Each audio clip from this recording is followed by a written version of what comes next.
Operation blue star अब इतिहास के पन्नों पर जा चुका है, लेकिन 18 साल बाद अगर किसी स्टोरी पर काम किया जाए तो उसका सिर्फ ये मतलब नहीं लगाया जा सकता कि कोई नई और नायाब चीज़ हमारे हाथ लग गई है। दरअसल ऑपरेशन ब्लू स्टार का समय वो दौर था जब भारतीय राजनीति में कम्युनलाइजेशन पहली बार पूरी तरह खुलकर सामने आया था।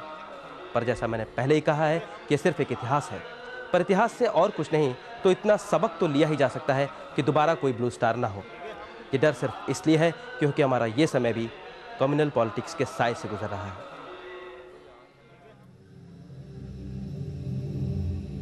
पंजाब का जालंधर शहर, एक नौजवान ने मोटरसाइकिल पर से अंधाधुंध गोलियां चलाईं।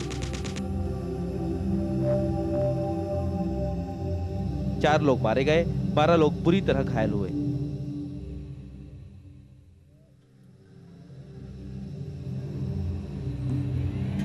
अमृतसर से दिल्ली जा रही बस को कुछ उग्रवादियों ने ढिलवान में हाईजैक किया और फिर उनमें से चुनकर 6 हिंदू यात्रियों को मार डाला गया।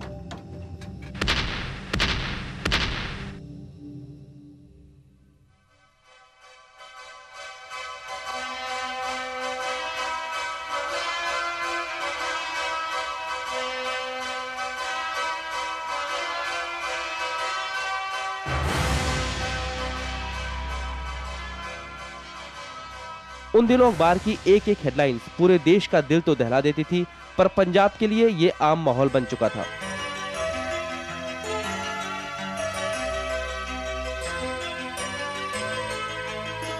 एक दिन एक ऐसी खबर आई जिसे शायद किसी ने पसंद नहीं किया, वो थी ऑपरेशन ब्लू स्टार।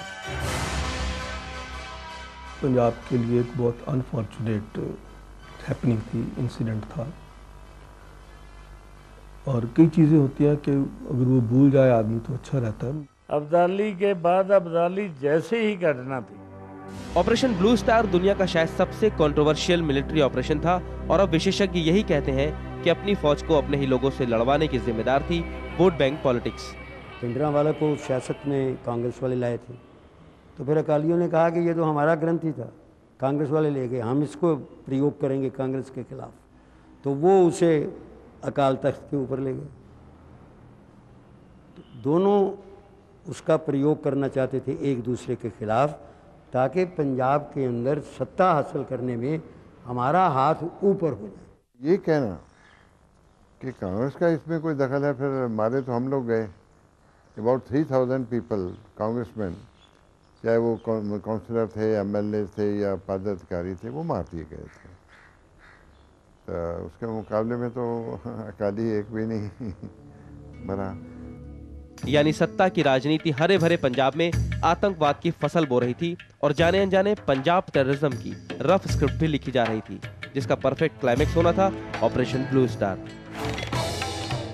30 साल की उम्र में भिंडरांवाले को शायद ये बात समझ में आ गई थी कि दमदमी टकसाल ही ऐसा एकेडमिक इंस्टीट्यूशन है जहां से सिखों की नब्ज पकड़ी जा सकती है। दमदमी टकसाल में ही विद्यार्थी रहा भिंडरांवाले अपनी अलग किस्म की कट्टर धार्मिक पहचान बनाकर 1977 में यहाँ का मुखी बनने में सफल हुआ। उसकी दस्तारबंदी समारोह में अकाली नेता भी मौजूद थे। उसके बाद से भिंडरांवाले को संत भिंडरांवाले के नाम से जाना जाने लगा और उसके सपोर्टर्स बढ़ने लगे। सिख फिलॉसफी और सिख डॉक्ट्राइन में एक सिख को कैसे होना चाहिए, उनको एक सेंट भी होना चाहिए, प्रीचर भी होना चाहिए और एक वारियर भी होना चाहिए।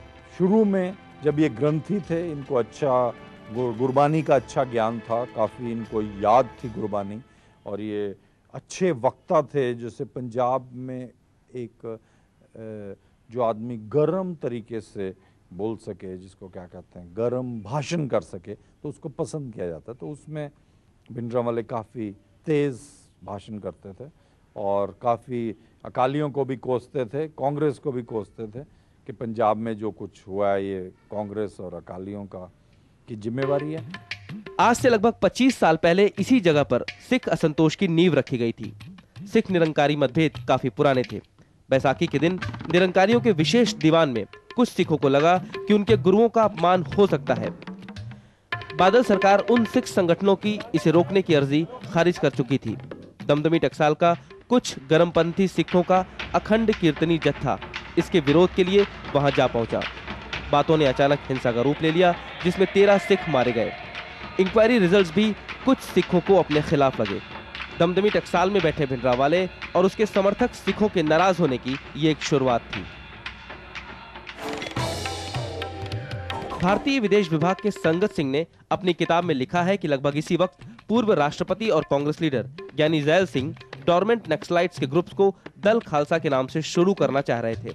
दिनमान पत्रिका को दिए गए एक इंटरव्यू में जैल सिंह ने कहा था कि उन्होंने दल खालसा सिख गुरुद्वारा राजनीति में शामिल होने के लिए शुरू किया था। आखिरकार गुरुद्वारा सिर्फ अकालियों की बपौती नहीं है। उस समय की रिपोर्ट्स के मुताबिक दल खालसा के उद्देश्य साफ थे, खालिस्तान का निर्माण और सिख लाइफस्टाइल खालसा सिद्धांत पर करना। जैल सिंह की बदौलत दल खालसा को प्रचार और आर्म लाइसेंसेस मिले। उसी समय all India Sikh students federation भी दल खालसा के साथ मिल गया, जिसका अध्यक्ष अमरीक सिंह जरनैल सिंह भिंडरावाले का दाहिना हाथ समझा जाता था। 1980 में इंदिरा कांग्रेस दोबारा सत्ता में आई। पंजाब में उसे 13 में से 12 लोकसभा सीटें मिली। पंजाब में मिसेस गांधी ने एक नया दांव खेला।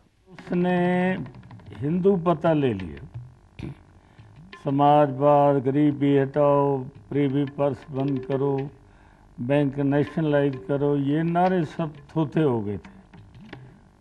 और उसके बाद उसे ज़रूरत थी कि अब मैं पावर में तो रहना है, इसलिए मुझे हिंदू पता उठा लेना चाहिए।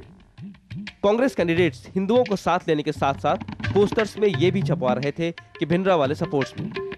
कांग्रेस उनको यूज कर रही थी और वो यूज हो रहे थे, और कांग्रेस उनको यूज कर रही थी अकालियों के खिलाफ, क्योंकि कांग्रेस से ये सहन नहीं हो रहा था कि पंजाब में अकाली दल किसी भी हालत में सत्ता में आए।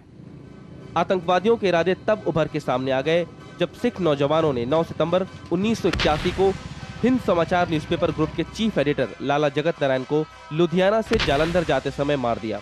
मैसेज साफ था, कोई विरोध अब बर्दाश्त नहीं होगा।